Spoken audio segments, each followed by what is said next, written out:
সাংবাদিক বন্ধু বান্ধৱীসকল আপোনালোকক প্ৰধানমন্ত্ৰী ডাঙৰীয়াৰ অসম ভ্ৰমণ উপলক্ষে অৱগত কৰিবলৈ মই আপোনালোকক আমন্ত্ৰণ কৰিছিলোঁ। প্ৰধানমন্ত্ৰী নৰেন্দ্ৰ মোদী ডাঙৰীয়া অহাকালি গুৱাহাটীত নিশা 7:30 বজাত অৱতৰণ কৰিব। নিশাটো তেখেতে আমাৰ ৰাজ্যিক অতিথিশালাত কটাব আৰু কালি নিশা তেখেতৰ চৰকাৰী কাৰ্যসূচী নাই যদিও ভাৰতীয় জনতা পাৰ্টিৰ যিটো কোৰ কমিটি ৰাজ্যিক কোৰ কমিটি সেই কোৰ কমিটিৰ সৈতে তেখেতে এটা আলোচনাত মিলিত হ'ব আৰু তাৰ পিছত নিশা তেওঁ ৰাজ্যিক অতিথিশালাত কটাব। তেখেতৰ যিটো প্ৰধান চৰকাৰী কাৰ্যসূচী আছে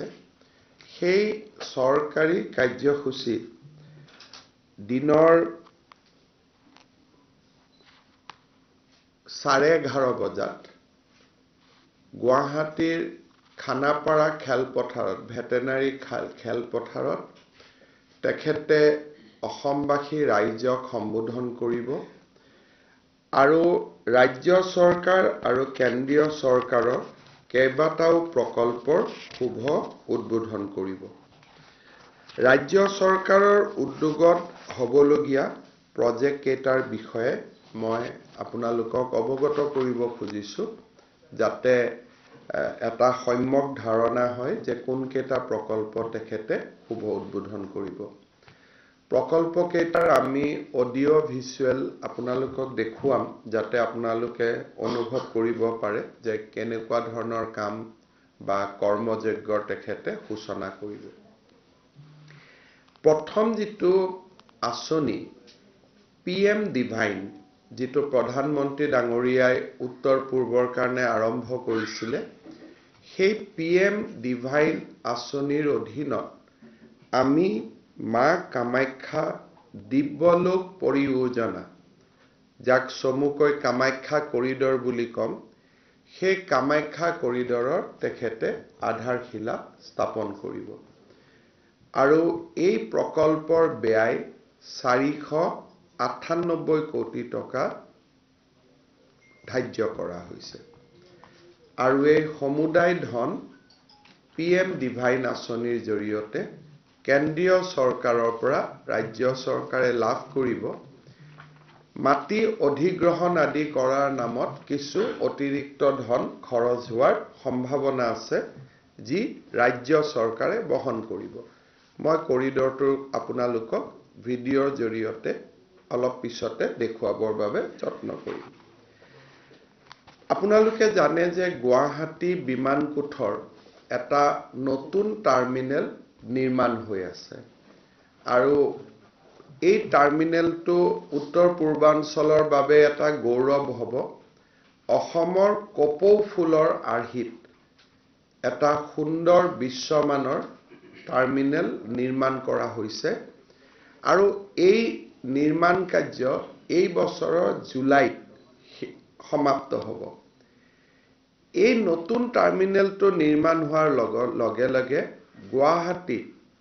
টুৰিষ্টৰ সংখ্যা ব্যাপকভাৱে বৃদ্ধি হ'ব। ইয়াৰ প্ৰতি সংগতি ৰাখি আমি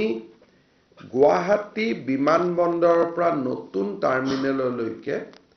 গড়ল ধাৰাপুৰেদি দীপৰ বিলৰ বা ধাৰাপুৰ তিনিআলি পৰ্যন্ত পাব পৰাকৈ এটা 6 লেনযুক্ত পথ আমি বনাব খুজিছোঁ। তাত নতুন বিমানকোঠ য'ত কিৰণশ্ৰী হোটেলৰ সন্মুখত হৈ আছে নতুন বিমানকোঠৰ নতুন টাৰ্মিনেল সেই টাৰ্মিনেল বিল্ডিঙৰ পৰা আমি পোনে পোনে গড়লৰ ফালে ওলাই যাম। গড়লৰ পৰা ধাৰাপুৰলৈকে আমি আহিম আৰু ধাৰাপুৰত এখন উৰণীয়া সেতু দি ই 3 ভাগ হ'ব। পলাশবাৰী যোনে ছয়গাঁও বকুলৈকে যাব খোজে তেওঁলোকে বৰ্তমানৰ বিমানকোঠত যোৱা ৰাস্তাটো ব্যৱহাৰ কৰিব। বিমানকোঠলৈকে যোৱা সকলে পোনে পোনে ধাৰাপুৰ গৰল হৈ যিটো বৰ্তমান আমি কেতিয়াবা কেতিয়াবা ব্যৱহাৰ কৰোঁ সেই ৰাস্তাটো দি তেখেতসকল বিমানকোঠত প্ৰৱেশ কৰিব ইতিমধ্যে আপোনালোকে দেখিলে গম পাব যে ৰাস্তাটোৰ নিৰ্মাণৰ কামো সৰু সুৰাকৈ আৰম্ভ হৈছে জাংগল ক্লিয়াৰেন্স আদি আৰম্ভ হৈছে এই যোজনাটো মুখ্যতঃ ভাৰত চৰকাৰ আৰু কিছু অতিৰিক্ত ধন অসম চৰকাৰ ইয়াতে 358 crores rupees খৰচ কৰি সয়লেন যুক্ত হ'ব তাত ৰোটাৰী হ'ব তাত সুন্দৰ আৰ্টফেক্ট লাগিব এটা যি ধৰণে আমি বেলেগ বেলেগ চহৰৰ বিমানবন্দৰলৈকে যোৱা ৰাস্তাটোৰ যিটো আমি ফিল পাওঁ হায়দৰাবাদ আদি বিমানবন্দৰত গৈছে সেম ফিলিং এটা আমি পাবৰ কাৰণে আমি সম্ভৱ হৈ উঠিব অসমমালা প্ৰথম এই অসমমালা প্ৰথম আঁচনিখন প্ৰধানমন্ত্ৰী নৰেন্দ্ৰ মোদী ডাঙৰীয়াই ঢেকিয়াজুলিত শুভ উদ্বোধন কৰিছিলে অসমমালা এক যিখন আঁচনি সেই আঁচনিখন ইতিমধ্যে দ্ৰুতগতিত চলি আছে তাৰ বিভিন্ন ৰাস্তা এতিয়া কি কৰি আছে ভাই আপুনি কি কৰি আছে কি বন্ধ কৰকচোন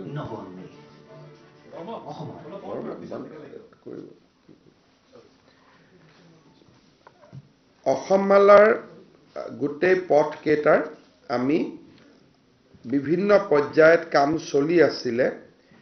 এইবাৰ আমি অসমমালাৰ দ্বিতীয় সংস্কৰণ এটা আনিছো যিটোৰ জৰিয়তে 43টা নতুন ৰাস্তা সাউথ ইষ্ট ইকনমিক কৰিডৰ যিটো আমি কল্পনা যে অসমৰ গোটেইবোৰ ৰাস্তা এটা ইকনমিক কৰিডৰলৈকে ৰূপান্তৰ হ'ব অসমমালা প্ৰথম শিতানৰ সফলতাৰ পিছত এইবাৰ দ্বিতীয় সংস্কৰণ প্ৰধানমন্ত্ৰী নৰেন্দ্ৰ মোদী ডাঙৰীয়াই শুভ উদ্বোধন কৰিব 43টা আমি নতুন ৰাস্তা লৈছো সমগ্ৰ অসমতে 3,444 কোটি টকা ব্যয় কৰি ৰাজ্য চৰকাৰৰ এটা প্ৰয়াস সেই প্ৰয়াসটোকো প্ৰধানমন্ত্ৰী ডাঙৰীয়াই শিলান্যাস কৰিব ইয়াৰ নিবিদা প্ৰক্ৰিয়া সম্পূৰ্ণ হৈছে এতিয়া মাত্ৰ কাম আৰম্ভ কৰাৰ অপেক্ষা আৰু ই গোটেই অসমতে আছে মই আপোনালোকক বিশেষকৈ অসমৰ ৰাইজৰ বাবে এটা আভাস দিব খুজিছো বৰমাৰ পৰা তামুলপুৰলৈ এটা নতুন 4 লেন যুক্ত নতুন ডাবল লেনিং ৰাস্তা হ'ব যিটো 90 কোটি টকা ব্যয় কৰা হ'ব বৰমাৰ পৰা নিকাসী বাস্কা জিলাত তাতো 90 কোটি টকা ব্যয় কৰা হ'ব হৰ্থেবাৰীৰ পৰা নগাঁওলৈকে পাঠশালাৰ পৰা হৰ্থেবাৰীলৈকে ৰাস্তাটো অসমমালা প্ৰথমত কৰা হৈছিল অসমমালা দ্বিতীয়ত এতিয়া হৰ্থেবাৰীৰ পৰা নগাঁওলৈকে কৰা হ'ব 50 কোটি টকা ব্যয় কৰা হ'ব তাৰ পিছত আমি এটা ইৰংমাৰা বুলি টি ষ্টেট আছে তাৰ পৰা বোকাখাত টি ষ্টেটলৈকে এইটো এটা নতুন ৰাস্তা হ'ব যাক আমি ষ্টেট হাইৱে 39 বুলি কওঁ এই ৰাস্তাটো অসমমালা আঁচনিৰ ভিতৰত অন্তৰ্ভুক্ত হৈছে তাৰ পিছত আমাৰ কাছাৰ জিলাত আমজুৰ বিন্নাকান্দি ফুলেৰতৰৰ পৰা আমজুৰ ফুলেৰতল স্বামী বিবেকানন্দ ষ্টেটুলৈকে নতুন ৰাস্তা এটা নিৰ্মাণ হ'ব ধলাই বজাৰৰ দুৱাৰবন গ্ৰান্টৰ পৰা আইজল ৰোডৰ ওপৰত নতুন আমি ৰাস্তা পুৰণা তাক আমি ডাবল লেনিং কৰিম তাৰ পিছত চৰাইদেউত আমি পাটচাকুৰ পৰা পিঠাগুৰিলৈকে ভায়া জলজলি পাছালি এই ৰাস্তাটো নতুনকৈ নিৰ্মাণ হ'ব যি ধৰণে বৰ্তমান আছে চিৰাঙত ঘোচালপাৰা কালী মন্দিৰ তিনিআলি পৰা পূব আমগুৰিলৈকে এটা নতুন ৰাস্তা নিৰ্মাণ হ'ব 77 কোটি টকা ব্যয় হ'ব মঙ্গলদৈৰ পৰা ৰঙিয়ালৈকে এটা বিকল্প ৰাস্তা নিৰ্মাণ হ'ব তাত 156 কোটি টকা ব্যয় কৰা হ'ব মঙ্গলদৈৰ পৰা ৰঙিয়ালৈকে তাৰ পিছত বুটিকৰৰ পৰা ঘিলামাৰালৈকে ধেমাজিত এটা নতুন ৰাস্তা নিৰ্মাণ কৰা হ'ব 52 কোটি টকা। বামুণবাৰীৰ পৰা নিগম পাছালিলৈকে ডিব্ৰুগড় টিংখঙত এটা 17 কিলোমিটাৰৰ নতুন ৰাস্তা ডাবল লেনিং কৰা হ'ব 61 কোটি টকা। লাহুৱাল নতুন আলিত টিংৰাই তিনিআলিলৈকে তাতো এটা নতুন ৰাস্তা ডিব্ৰুগড় জিলাত নিৰ্মাণ হ'ব। চেঁচা তিনিআলি গৰুবন্ধা গাঁও ইটাখুলি ইয়াত এটা নতুন ৰাস্তা হ'ব 50 কোটি টকা ব্যয় কৰা হ'ব। নাওঘাট ব্ৰিজটো চুঙাজান সৰুপথাৰ গোলাঘাট জিলাৰ সৰুপথাৰ সমষ্টিত 77 কোটি টকা ব্যয়েৰে নতুন ৰাস্তা এটা নিৰ্মাণ হ'ব। গোলাঘাটৰ পৰা মেৰাপানীলৈকে যাবৰ কাৰণে 103 কোটি টকা ব্যয় কৰি 30 কিলোমিটাৰৰ ডাবল লেনিং হ'ব। পুলিবৰ হেন্দিক গাঁও বুৰালী কিষণ গোলাঘাটৰ খুমটাইত তাতো এটা নতুন 16 কিলোমিটাৰ ৰাস্তা নিৰ্মাণ হ'ব। বলদমাৰীটো দুবাৰপাৰা ভায়া গাৰু বজাৰ গোৱালপাৰা জিলাত এটা নতুন ৰাস্তা ডাবল লেনিং কৰা হ'ব। আইনাখাল পৰা অসীমগঞ্জলৈকে কৰিমগঞ্জত 119 কোটি টকা ব্যয়েৰে এটা নতুন পথ নিৰ্মাণ হ'ব। যোৰহাটৰ বিশেষকৈ তিতাবৰ বৰহলা ৰোড যাক আমি নআলি বুলি কওঁ তাত এটা 131 কোটি টকাৰে বৰ্তমানৰ ৰোডটো ডাবল লেনিং কৰা হ'ব। কাকডুঙাৰ পৰা দেৱৰ পৰা ভায়া তিতাবৰ যাক আমি ধোদৰ আলি লেফট আউট পৰ্চন বুলি কওঁ তাতে 129 কোটি টকা ব্যয়েৰে আমি ডাবল লেনিং কৰিব গৈ আছো। নলবাৰীৰ পৰা কলিতাকুছিৰ ৰাস্তাটো আমি ডাবল লেনিং কৰিব গৈ আছো যিটো আমাৰ নামনি অসমৰ সংযোগস্থলী 66 কোটি টকা ব্যয়েৰে। বেজেৰা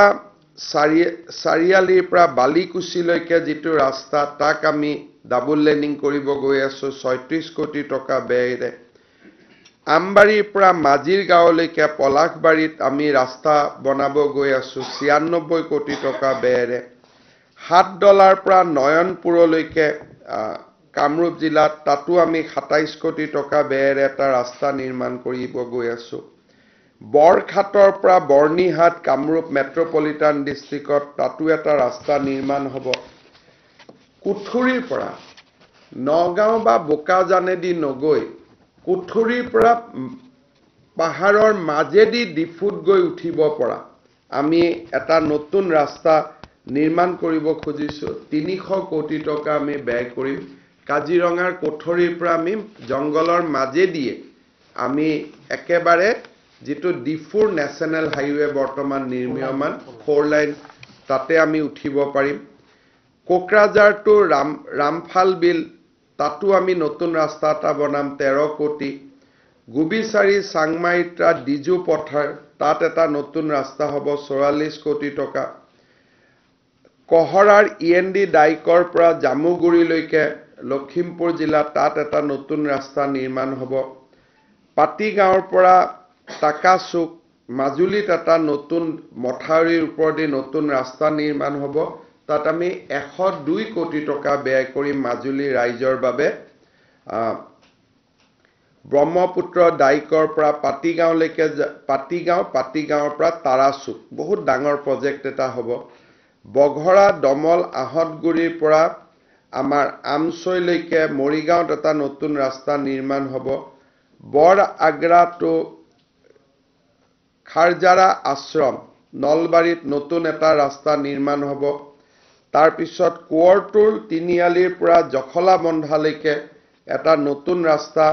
বৰ্তমানৰ সৰু ৰাস্তা ডাবল লেনিং হ'ব কলিয়াবৰত। কঠিয়াতলিৰ পৰা কঠিয়াতলি কামপুৰ যমুনামুখ হৈ দবকালৈকে এই ৰাস্তাটো আমি ডাবল লেনিং কৰিম 127 কোটি টকা ব্যয় কৰি। তাৰ পিছত আমাৰ নাজিৰা টাউনৰ পৰা একেবাৰে নাজিৰা যিটো আমাৰ ইণ্টাৰ ডিষ্ট্ৰিক্ট ফেৰীঘাট আছে ONGC তিনিআলিৰ পৰা নাজিৰাত তাৰ পৰা আমি দিখমুখলৈকে এটা নতুন ৰাস্তা নিৰ্মাণ কৰিম 100 কোটি টকাৰে। তাৰ পিছত চতিয়া সমষ্টিত সিজুসা ইটাখোলাৰ পৰা সিজুসা ইটাখোলাৰ এই পইণ্টটোত আমি নতুন ৰাস্তা নিৰ্মাণ কৰিম তাৰপিছত বালিপাৰা ভালুকপুঙৰ পৰা আমি লখৰালৈকে চতিয়া সমষ্টিতে নতুন ৰাস্তা এটা নিৰ্মাণ হ'ব তেজপুৰৰ পৰুৱা চাৰিআলিৰ পৰা তেজপুৰ বিশ্ববিদ্যালয়লৈকে যোৱা গোটেই ৰাস্তাটো বৰ্তমান খুব বেয়া অৱস্থা তাক আমি ডাবল লেনিং কৰি নিৰ্মাণ কৰিম 110 কোটি টকা শোণিতপুৰ জিলাতে ঘৰিয়ালি টি ষ্টেলৰ পৰা বৰজুলি তিনিআলি একেবাৰে বিয়াৰো ৰোড যিটো বৰ্তমান আছে তাক আমি নতুনকৈ নিৰ্মাণ কৰিম ভূপেন হাজৰিকা খেতুৰ পৰা কেঁচাই খাইটি থানলৈকে যিটো ৰাস্তা আছে ঢলাত তাক আমি নতুনকৈ ডাবল লেনিং কৰিম ডিব্ৰুগড় পেঙেৰি বৰডুমছা মাহং চাৰিআলি ৰোড তাক আমি 133 কোটি টকা খৰচ কৰি ডাবল লেনিং কৰিম বেংডুবিৰ পৰা নাওকাটা ওদালগুৰি জিলাত আমি 115 কোটি টকা খৰচ কৰি নতুনকৈ নিৰ্মাণ কৰিম টংলাৰ পৰা একেবাৰে নাওকাটালৈকে ৰাস্তাটো ডাবল লেনিং হৈ যাব আৰু ফাইনেলি অসম মেঘালয় সীমান্তৰ বৈঠালাংচুৰ পৰা খান্দুলিলৈকে ভায়া হামৰেন য'ত আজি পুলিচ মাজে মাজে যোৱাত অসুবিধা হয় সেই ৰাস্তাটো আমি 237 crore খৰচ কৰি মেঘালয় সীমান্তলৈকে এই ৰাস্তাটো আমি নিৰ্মাণ কৰিম ইটস এ বিগ এম্বিচিয়াছ প্ৰজেক্ট আৰু এই প্ৰজেক্টটোৰো প্ৰধানমন্ত্ৰী নৰেন্দ্ৰ মোদী ডাঙৰীয়াই আধাৰশিলা কৰিব আৰু আমি লগে লগে কাম আৰম্ভ কৰিম this total worth is 3,444 crores finally Nehru Stadium khonok ami eta FIFA Olympic standard loike football ground loike nirman koribo khojisu jot ekhon main football ground thakibo aru ekhon trial football field thakibo yat 831 crore kharos hobo this will be the biggest sports complex in entire eastern India iman dangor sports complex ketia hua nai aru tate ahomor gutebur sports associationor karyalay thakibo this is one of the biggest sports complex jitu moi deliberately I am using the word eastern India not only northeast it will be the best among Bengal Orissa Bihar Jharkhand hokolore bhitor this will be the best sports complex Sondrapurot ami national games potar karne tate eta multi facility eta sports complex hobo taru pradhanmantri dangoriya adharkhila koribo Guwahati Medical Collegeor bortoman building tur poriborte ami new age eta notun hospital bonabo khojisu tat 3,500 patient treatment lobo paribo at a time and the project cost will be 3,250 crore this will become the again the Guwahati Medical College will become the biggest medical center in the eastern India moi deliberately I am using eastern India not northeast India and finally pradhanmantri dangoriyai Karimganj Medical Collegeor adharkhila stapon koribo Ratabarit jar cost ahibo 578 crores aru Unity Mall Bharat Sarkare amak eta project dise jot bortoman Moniram Dewan jitu amar complex ase tate hobo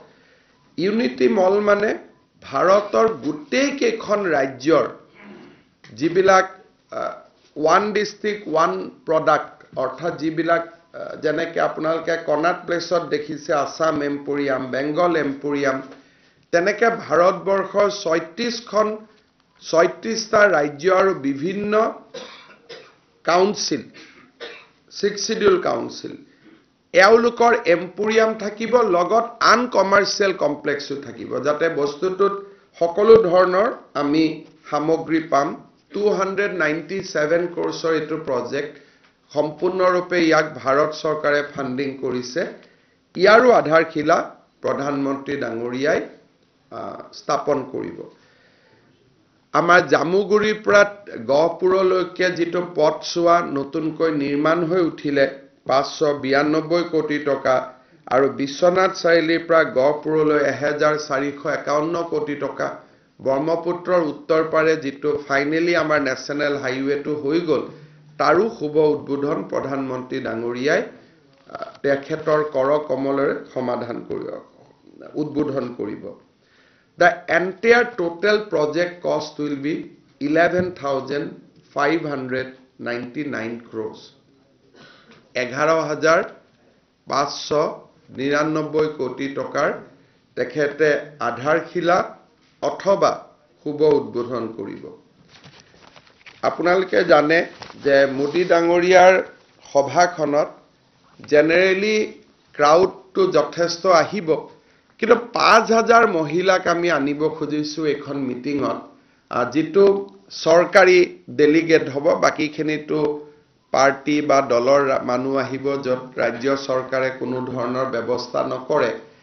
5,000 আমি লাখপতি দিদিক আনিব খুজিছো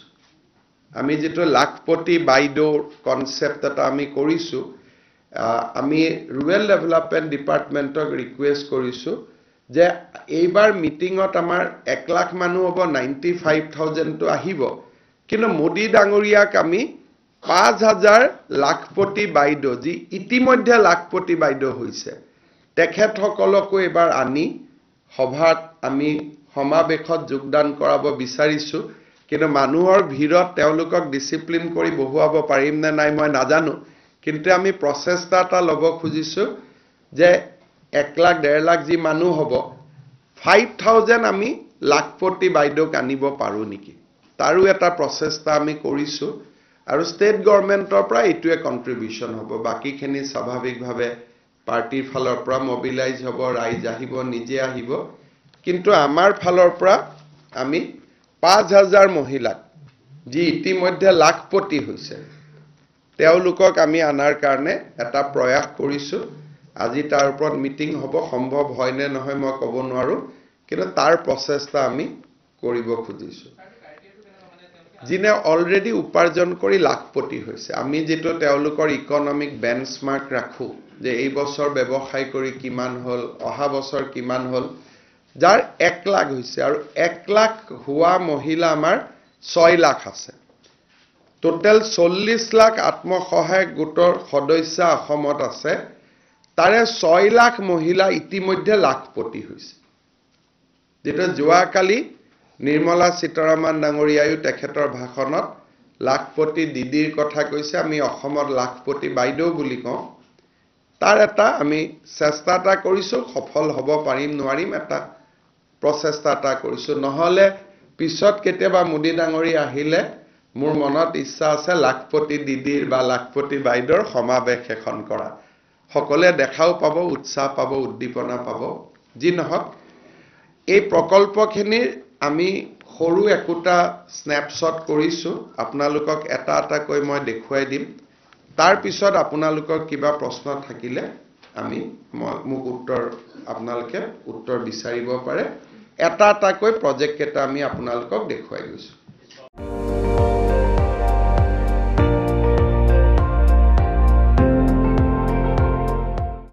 আপুনি চাই আছে ND24